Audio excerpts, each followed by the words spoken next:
Selamat berjumpa lagi di bagian kelima, modul latihan menggunakan Sefaira untuk optimasi penggunaan energi di dalam desain.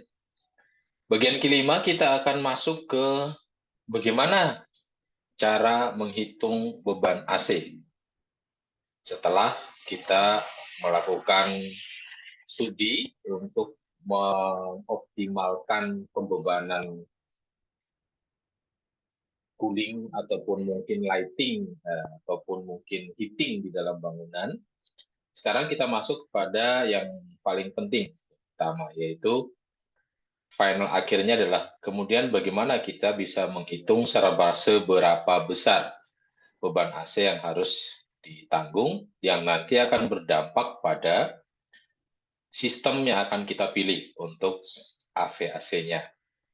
Ya, apakah nanti misalnya mau menggunakan sistem AC split, ataukah multi split, ataukah AC sentral, apapun itu, kita bisa lihat di sini. Oke, baik. Kita gunakan model yang tadi sudah kita buat, ya, ini ya. Nah, untuk bisa mengakses fitur untuk menghitung beban AC ini, kita harus mengupload model dan analisis yang sudah kita buat ke Sefaira Cloud untuk nanti kita buka di websitenya Sefaira. Caranya ini ya, kita ke window-nya plugin Sefaira, di sini ada upload to Sefaira. Nah, ini silakan kita klik saja, nanti dia akan uploading. Kemudian akan muncul pertanyaan apakah mau continue, ya kita klik continue to Sefaira, nanti dia otomatis akan membuka window di website. Ya, nah, di sini kita kemudian klik create new project gitu ya. Kita masukkan project misalnya apa ya, modul gitu ya. Modul latihan gitu ya. Nah, di sini kita lihat site address-nya atau lokasi site-nya ada di Yogyakarta, tetapi seperti tadi saya sampaikan bahwa ternyata weather data yang digunakan atau data iklim yang digunakan adalah data iklim hasil rekaman di Bandara Ahmad Yani Semarang. Ya, jadi agak geser dikit ya. Building type office gitu ya. Di bawah juga spacious office, kemudian kita tinggal klik create new project.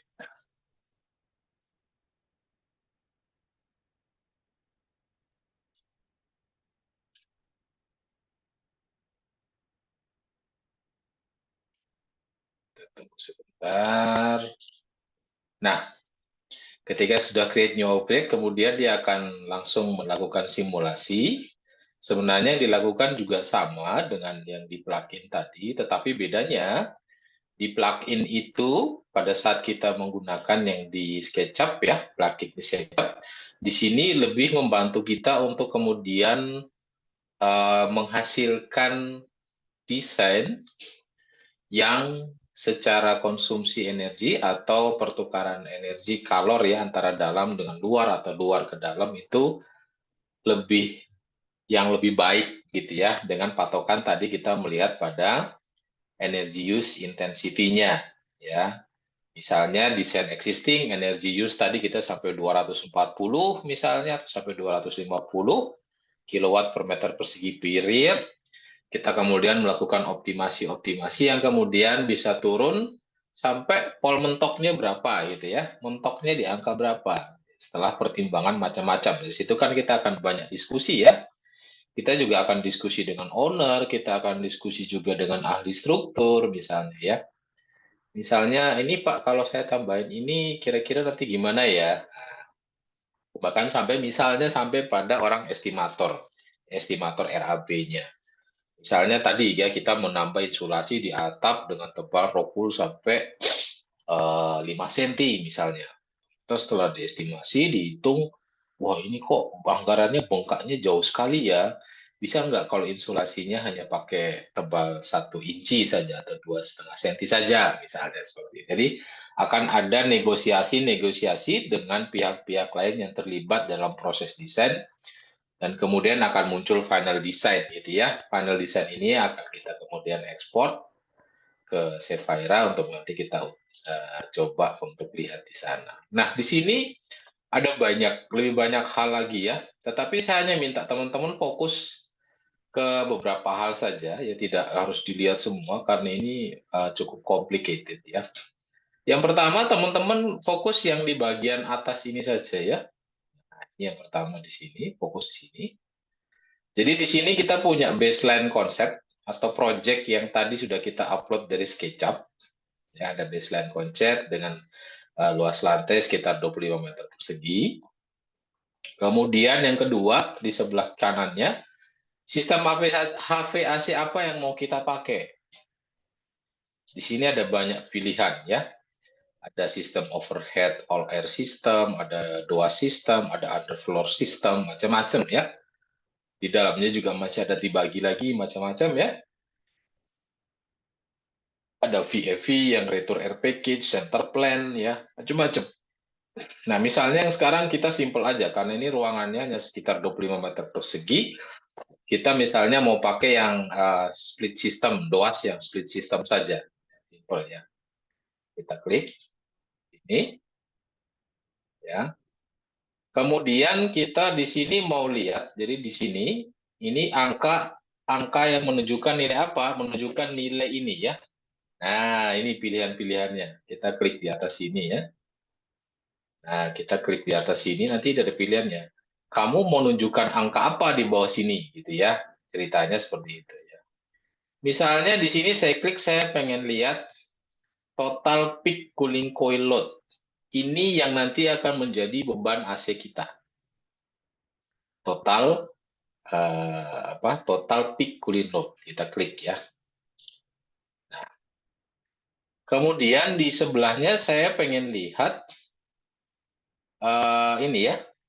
Saya pengen lihat annual cooling energy per unit area. Karena kita tadi di tropis, kita lebih banyak cooling, maka di atas juga kita pengen lihat hal-hal yang lebih banyak berkaitan dengan cooling. Ya, saya pengen lihat energy use terkait dengan annual cooling energy per unit area. Nah, ini yang lain silahkan teman-teman, misalnya mau eksperimen sendiri tidak apa-apa ya, mau eksperimen di sendiri juga apa-apa. Misalnya karena tidak ada, kita pakai split system sehingga tidak ada AHO, maka kita tidak masukkan di sana. Misalnya mau lihat apa? Apalagi ya, average comfortable, misalnya boleh juga. Nah, ini annual energy cost, ini jangan jangan berpatokan ke sini karena ini angkanya rada-rada nggak masuk gitu ya. Jadi teman-teman mungkin saya sarankan teman-teman hanya fokus ke lihat dua ini saja. Ya, total peak cooling-nya berapa, kemudian annual cooling energinya berapa. Ya, jadi hanya dua ini saja. Nah, kalau sudah, kemudian kita tinggal klik update. Nah, dia akan hitung ulang gitu ya. Karena kan tadi kita ada mengganti sistem HVAC-nya, kita ada ganti beberapa setting di sini sehingga kita perlu disimulasi ulang.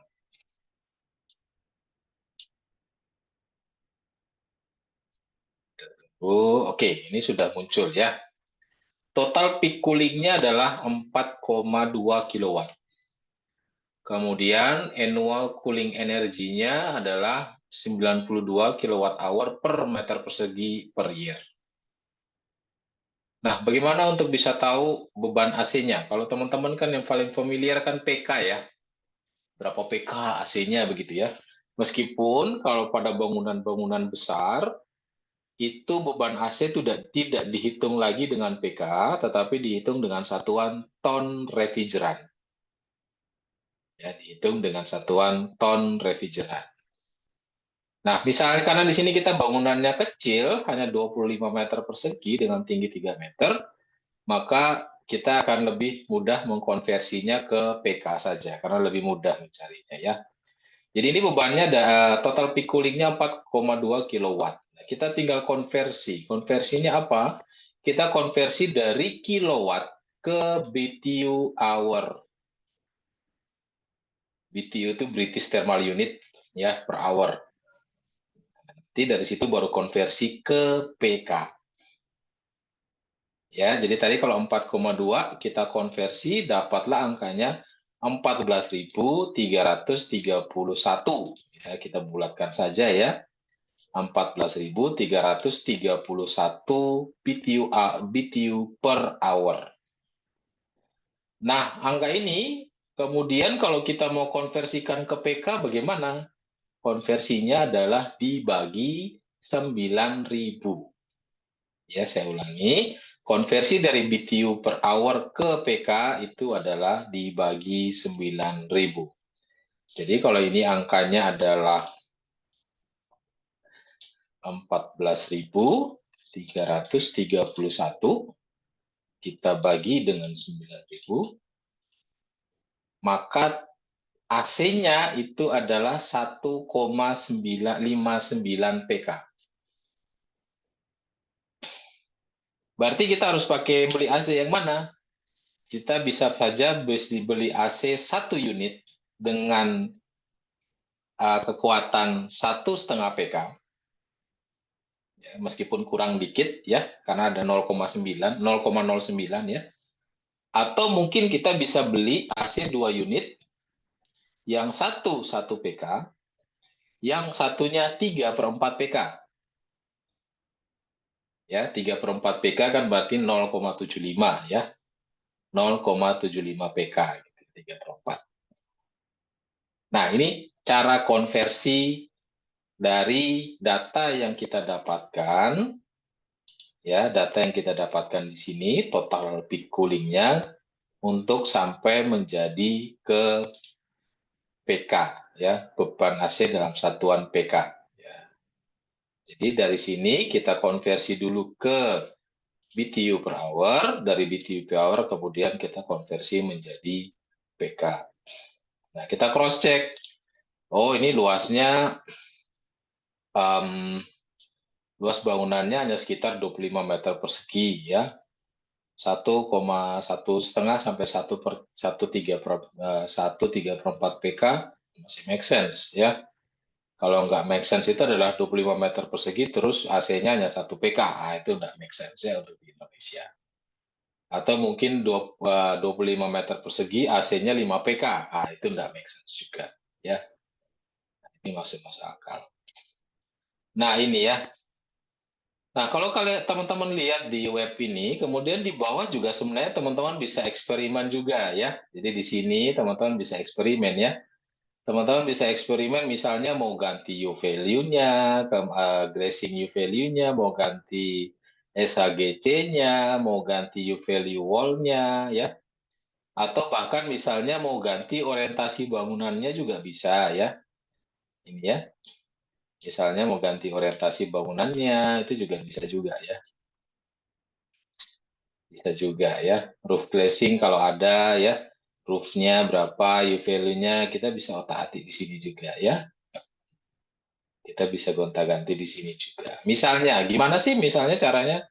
Saya mau apa? Saya mau buat studi komparasi misalnya ya, studi komparasi. Ini tadi sekian ya. Dengan settingan yang sudah saya buat di SketchUp tadi, saya dapat total peak coolingnya 4,2 dengan annual cooling energinya 92 kWh. Saya mau buat komparasi, saya mau coba ngutak-ngatik. Nah, teman-teman bisa ini ya, bisa pilih ini. Copy your active concept, then add the same change to compare performance. Nah, misalnya ini saya klik.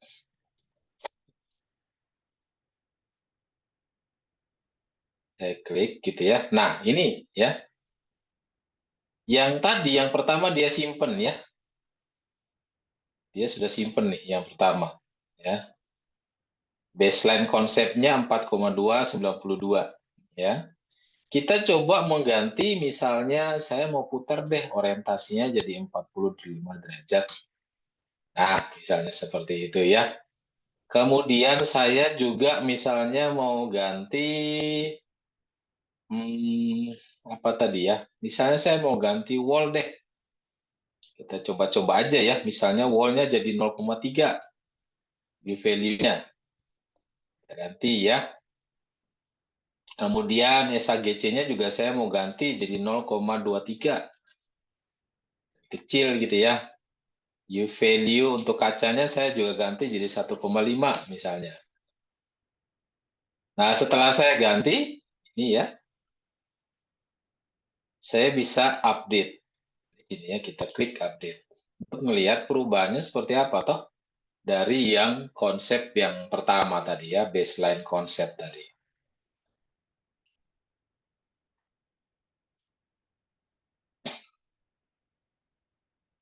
Nah, ternyata perubahan dari total peak coolingnya tidak signifikan, tetapi dari annual cooling energinya berkurang sedikit, ya.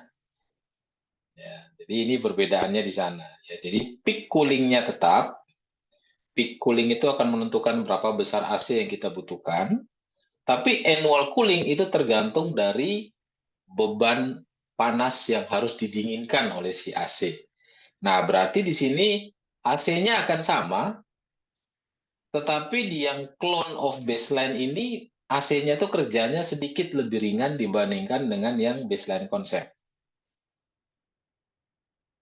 Ya, jadi ini adalah cara untuk mengkonversi dari hasil kalkulasi Sevira sampai menemukan berapa sih beban AC-nya. Gitu ya. Nah, nanti kalau misalnya kita sudah dapat tadi misalnya 1,5 PK, maka Anda akan mulai mencari ya, saya mau pakai AC yang mana nih? Cari di pasaran ya, mereknya apa, misalnya apa. Nah, ini kan kalau kita pakai slip lead ya, apakah Anda mau pakai yang mereknya Samsung, atau mau pakai Daikin, atau mau pakai yang mana? Kemudian dari situ akan membantu Anda untuk menentukan berapa jadinya beban listrik saya. Kan gitu ya. Jadi kalau kemarin di DSUB, teman-teman baru bisa menghitung beban listrik untuk lighting dan juga equipment, AC belum. Nah, sekarang teman-teman sudah bisa ngitung berapa sih listrik yang dibutuhkan untuk AC bangunan saya. Begitu, ya.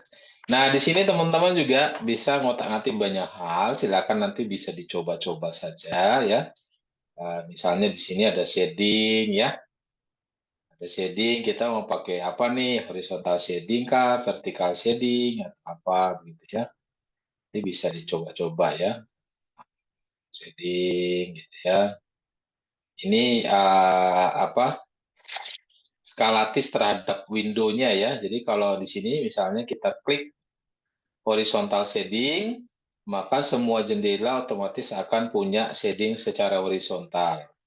Kalau kita isi angkanya di sini 1, berarti lebar shadingnya sama dengan tinggi jendelanya. Ya, nah, nanti silakan teman-teman bisa ngotak-ngatik di sini ya. Bisa coba gitu ya, macam-macam. Silakan ya. Saya lebih prefer teman-teman eksplorasi begitu ya. Karena dari eksplorasi teman-teman bisa banyak belajar. Baik, sekian untuk bagian kelima, mengkonversi hasil analisa menjadi ke beban AC. Ya, beban AC-nya berapa PK, teman-teman silakan berlatih. Nah, untuk latihan, berikut ada beberapa modul latihan yang saya minta untuk teman-teman secara berkelompok, sesuai dengan pembagian kelompok di kelas masing-masing. Silakan secara berkelompok melakukan latihan menggunakan modul ini, soal-soal yang ada di modul ini, untuk kemudian hasilnya dikumpulkan 2 minggu dari sekarang. Saya ulangi, mengikuti latihan dari modul yang ada, kemudian hasilnya dikumpulkan 2 minggu dari sekarang. Jadi modul latihannya adalah teman-teman diminta membuat bangunan dengan luas lantai 50 meter persegi, ya, jadi tidak boleh kurang, tidak boleh lebih ya, 50 meter persegi, dengan volume bangunan atau volume ruangnya 200 meter kubik. Ya, ketentuannya itu ya. Kemudian atap bangunan adalah dak beton. Bentuk bangunannya boleh bebas, tetapi diatur supaya sisi terpanjang bangunan berada di sisi utara dan selatan. Jangan lupa tadi sisi utara adalah sejajar sumbu Y atau yang warna hijau. Garis warna hijau di SketchUp. Tipologi bangunan yang dipilih adalah office dan lokasinya ada di Yogyakarta. Baseline menggunakan ASHRAE 2019 dan ASHRAE Climate Zone-nya adalah 0. Kita tetapkan 0 ya. ASHRAE Climate Zone-nya adalah 0. Kemudian teman-teman akan berlatih menggunakan ini, ada modul latihan 1 yaitu WWR. Teman-teman akan menggunakan 3 skenario, ya akan menggunakan 3 skenario ini. Kemudian dari 3 skenario tersebut, buatlah analisis mengenai dampak perubahan yang terjadi. Ya, jangan lupa tadi ya bagaimana menganalisis data yang muncul dari hasil analisis Cevira, ya tadi ya. Jadi belum Cevira yang web ya, masih menggunakan Cevira yang di SketchUp ya. Analisis perubahan tersebut di atas pada konsumsi energi bangunan dan berikan kesimpulan yang dapat teman-teman tarik dari percobaan di atas. Modul kedua itu adalah shading. Sama, ada kasus ya, teman-teman ada kasus 4. Kemudian komentari juga hasilnya. Hasil yang teman-teman bisa baca dari Cevira seperti apa. Yang ketiga terkait dengan insulasi. Ya. Yang keempat terkait dengan U value dan SHGC kaca. Kita akan fokus di material kaca. Kemudian yang kelima adalah terkait dengan equipment dan lighting. Jadi ada 5 modul yang teman-teman nanti akan ngotak-ngatik ya. Saya akan coba untuk ngotak-ngatik di sana. Eksperimen ya, teman-teman bereksperimen, kemudian kesimpulannya seperti apa. Yang terakhir adalah final design ya. Dari hasil percobaan teman-teman yang tadi sebelum-sebelumnya di latihan 1 sampai latihan 5, silakan gunakan strategi desain terbaik dari modul-modul tadi, modul latihan tadi. Lalu hitung kebutuhan AC bangunan dalam satuan PK. Yang kedua, berikan rekomendasi spesifikasi AC yang akan digunakan. Jadi teman-teman harus cari di internet AC-nya tuh mereknya apa yang mau dipakai. Dan berapa PK tadi ya. Selain rekomendasi spesifikasi, teman-teman juga harus menentukan jumlah unitnya berapa, unit AC-nya berapa ya, dan peletakan unit AC-nya, baik yang berada di interior maupun yang berada di eksterior bangunan. Ya, jadi tadi misalnya, cooling load-nya ternyata kalau dikonversi ke PK menjadi menjadi 4 PK misalnya. Berarti saya akan beli AC 2 biji masing-masing 2 PK. Atau misalnya saya akan beli AC 4 buah masing-masing 1 PK misalnya. Silahkan saja. Tetapi teman-teman juga harus merencanakan peletakan indoor unitnya di mana, peletakan outdoor unitnya ada di begitu. Jika ada pertanyaan, teman-teman bisa mengajukan pertanyaan melalui asisten masing-masing. Karena laboratorium instrumen hanya memiliki 4 lisensi SketchUp yang asli, maka kakak-kakak asisten akan membuat jadwal pemakaian lisensi. Ya, lisensi bisa teman-teman pakai di rumah, atau mau dipakai di lab instrumen juga silakan. Ya. Kakak-kakak asisten akan membuat jadwal pemakaian lisensi, sehingga nanti cukup. Pengumpulan dilakukan 2 minggu dari tanggal 22. Ya, berarti pengumpulan nanti di saat eval 3. Pengumpulan nanti dilakukan saat eval 3. Ya. Silakan koordinasi dengan kakak-kakak asisten jika ada pertanyaan atau ada permasalahan dan juga yang berkaitan dengan pemakaian lisensi untuk latihan. Demikian untuk modul latihan penggunaan Sevaira untuk menghitung konsumsi energi dan penentuan beban AC. Semoga bermanfaat untuk adik-adik semua. Sampai jumpa di lain kesempatan. Terima kasih.